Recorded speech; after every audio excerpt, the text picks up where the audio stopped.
Este é o Museu do Amanhã, um projeto do arquiteto espanhol Santiago Calatrava. Naquela parte de vidro ali em cima tem uma vista muito bonita da Baía de Guanabara. Eu vou subir lá e mostrar a exposição permanente e finalizar com a vista dali. O Santiago Calatrava é considerado um dos melhores arquitetos do mundo. Essa cobertura é um exemplo de sustentabilidade. Ela é feita de aletas cobertas com painéis fotovoltaicos e elas se movimentam de acordo com a direção dos raios solares. Bem interessante. A água do mar é armazenada em reservatórios e tratada para ser utilizada no ar-condicionado e nesses espelhos d'água que circulam a edificação. O Calatrava quis transmitir uma impressão de que o museu está quase flutuando sobre o mar. Olha que linda a vista desse ângulo! E aqui na lateral direita tem esses bancos, que é ótimo para apreciar a vista no fim de tarde.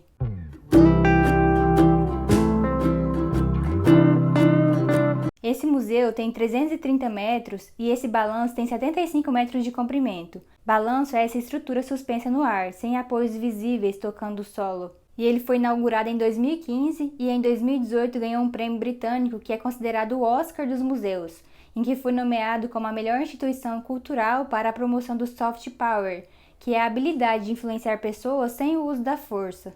Repare que daqui de fora é possível visualizar o globo terrestre lá do saguão de entrada. O Museu do Amanhã é um museu interativo de ciências. É um ambiente de ideias, explorações e perguntas sobre a época de grandes mudanças em que vivemos e os diferentes caminhos que se abrem para o futuro. O amanhã não é uma data no calendário, não é um lugar aonde vamos chegar. É uma construção da qual participamos todos, como pessoas, cidadãos, membros da espécie humana. O Museu do Amanhã oferece uma narrativa sobre como poderemos viver e moldar os próximos 50 anos. Uma jornada rumo a futuros possíveis, a partir de grandes perguntas que a humanidade sempre se fez. De onde viemos? Quem somos? Onde estamos? Para onde vamos? E como queremos ir? Orientado pelos valores éticos da sustentabilidade da convivência, essenciais para a nossa civilização, o museu também busca promover a inovação, divulgando os avanços da ciência e publicando os sinais vitais do planeta. Um museu para ampliar o nosso conhecimento e transformar o modo de pensar e agir. Dentro desse domo acontece a primeira experiência da exposição principal, denominada Cosmos. Cosmos é o universo em seu todo, é o conjunto de tudo que existe, desde o microcosmo até o macrocosmo, das estrelas até as partículas subatômicas. Aqui o visitante já começa a lidar com as perguntas que guiarão seu percurso. Como chegamos até aqui? Em seguida ao domo, na área chamada Horizontes Cósmicos, é possível aprofundar conhecimentos com o auxílio de 6 telas interativas. Ao chegar ao Museu do Amanhã, todo visitante recebe o cartão da Iris, que é assistente virtual. Esse cartão registra os dados da pessoa, abrindo as experiências interativas da exposição principal. O jornal estadunidense The New York Times considerou a Iris como um dos mais disruptivos usos da inteligência artificial em museus pelo mundo. Terra é o segundo momento da exposição principal e está associado à pergunta quem somos? Somos matéria, vida e pensamento. Estão representadas por 3 cubos de 7 metros de altura. No interior do primeiro cubo, o visitante se familiariza com os diferentes ritmos que marcam o funcionamento material do planeta, diferentes fluxos batizados de oceanos. Luz, ar, água e terra são como 4 oceanos que nos compõem e envolvem. Sua combinação dinâmica dá lugar às mudanças das estações do clima, o ritmo básico para a vida na Terra. Na Terra, tudo é movimento. Os lentos deslocamentos dos continentes, as ligeiras correntes marinhas, os velozes ventos da atmosfera, a rápida luz do Sol. Aqui, os diferentes fluxos do planeta são representados por panos que bailam na obra Fluxos, uma escultura cinética, pousada no centro deste cubo. O movimento lento dos tecidos que flutuam em um redemoinho de ar simboliza a mútua influência entre os elementos que compõem as interações climáticas.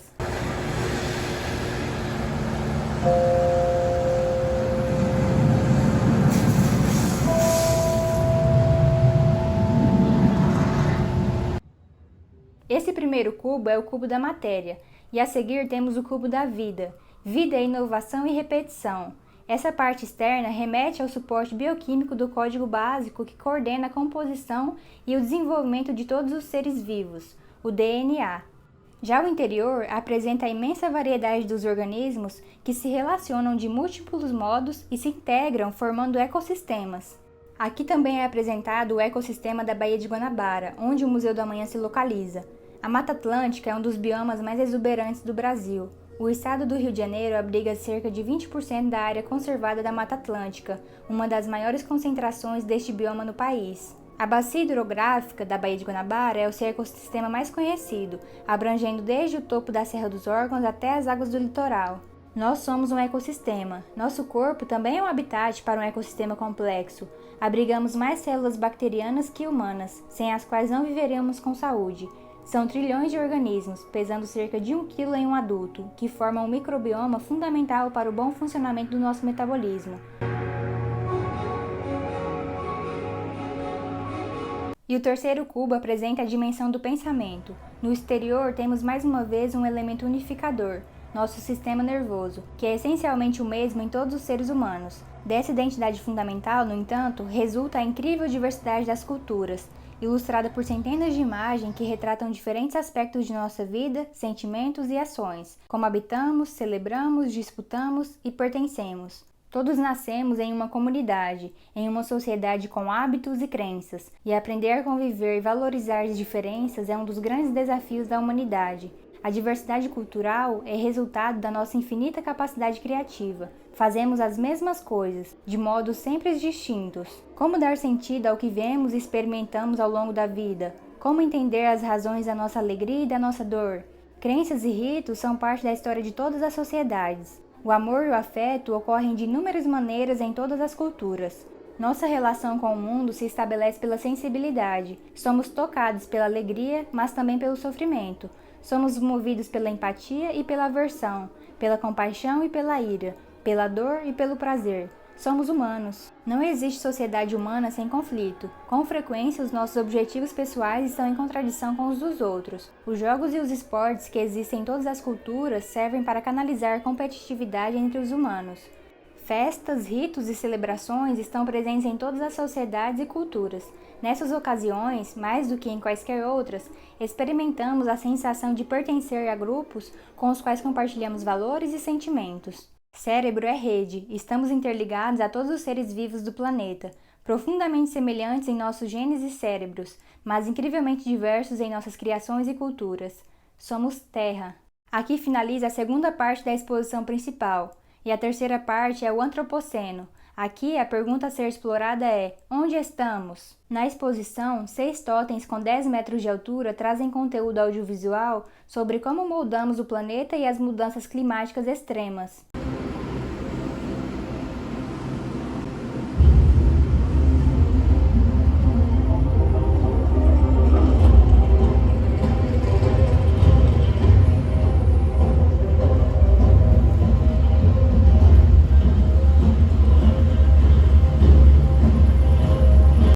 Somos mais de 7 bilhões de indivíduos no mundo. Este é o momento em que nos encontramos hoje, a época dos humanos. Não existe hoje uma região sequer que não seja afetada direta ou indiretamente pelo conjunto da atividade humana. Somos bilhões de pessoas ocupando todos os continentes, fabricando tecnologias mais eficientes, mas consumindo vastos recursos e produzindo muito lixo. Nossas ações têm consequências significativas que se estenderão pelos próximos séculos. Ali na parede tem um poema do Vinícius de Moraes, Rosa de Hiroshima, em que diz: pensem nas crianças, mudas, telepáticas, pensem nas meninas, cegas, inexatas, pensem nas mulheres, rotas alteradas, pensem nas feridas como rosas cálidas, mas não se esqueçam da rosa, da rosa, da rosa de Hiroshima, a rosa hereditária, a rosa radioativa, estúpida e inválida, a rosa com cirrose, a antirrosa atômica, sem cor, sem perfume, sem rosa, sem nada.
Aqui inicia a quarta parte da exposição principal, denominada Amanhãs.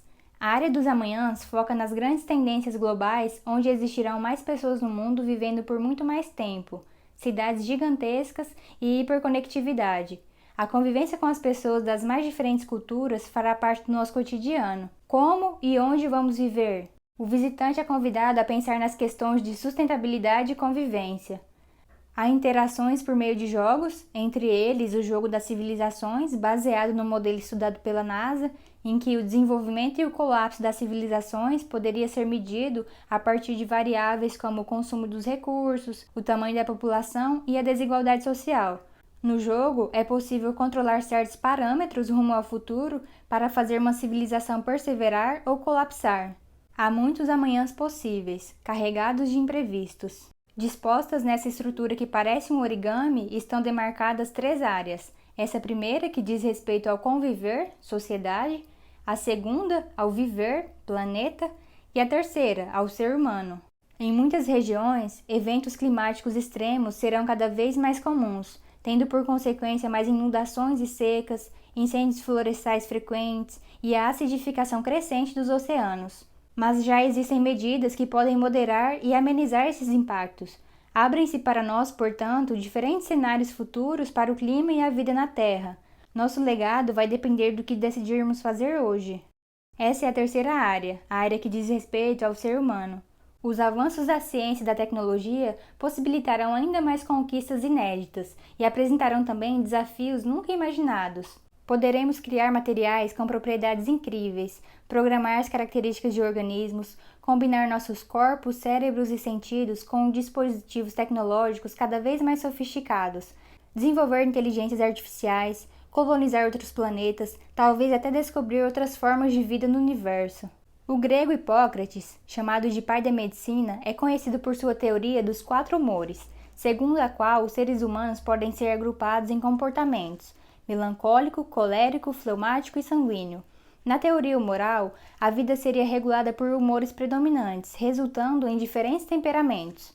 Com uma visão bem-humorada, o jogo humano do amanhã se inspirou nessa teoria para abordar questões éticas essenciais.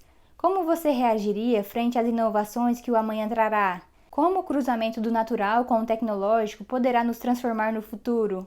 Suas escolhas no jogo irão definir, de forma lúdica, o seu perfil no futuro. Os limites que definem nossa essência, nossa humanidade, estão em contínua expansão, e assim fica mais importante compreender o que é e o que será ser humano.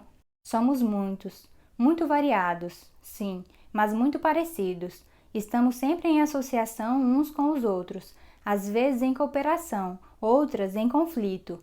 Nas próximas décadas, as sociedades compartilharão um mundo cada vez mais populoso e integrado, diferenciado e provavelmente injusto. Em muitas regiões, os idosos serão tão numerosos quanto as crianças. O percurso da exposição principal encerra com o exercício da imaginação em nós, propondo o engajamento do visitante na ideia de que o amanhã começa agora, com as escolhas que fazemos. Vivemos em um planeta profundamente transformado pela nossa própria intervenção. O hoje é o lugar da ação. Qual será o nosso legado para as próximas gerações?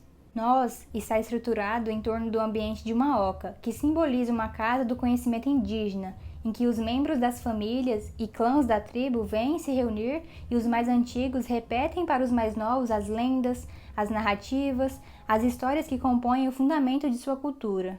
Desde o surgimento de nossa espécie, usamos ferramentas para transformar e adaptar o mundo à nossa presença. Criamos martelos para quebrar rochas, alavancas para mover o mundo, e aqui encontramos o único objeto físico integrante do acervo do museu, um xuringa. Sua utilidade é simbólica.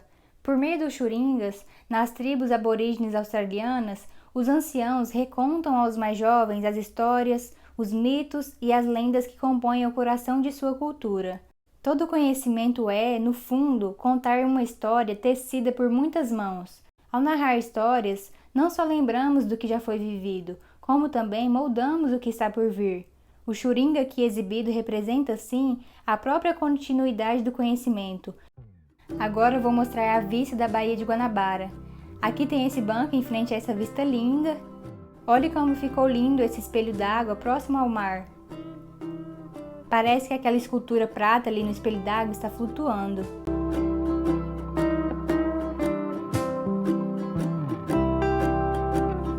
O fato deste museu ser cercado pelo mar foi um dos grandes desafios para a concepção do projeto, e a solução encontrada foi inserir estacas metálicas com tratamento especial anticorrosivo e estacas raiz, capazes de atingir grandes profundidades em busca de solo firme ou rochoso.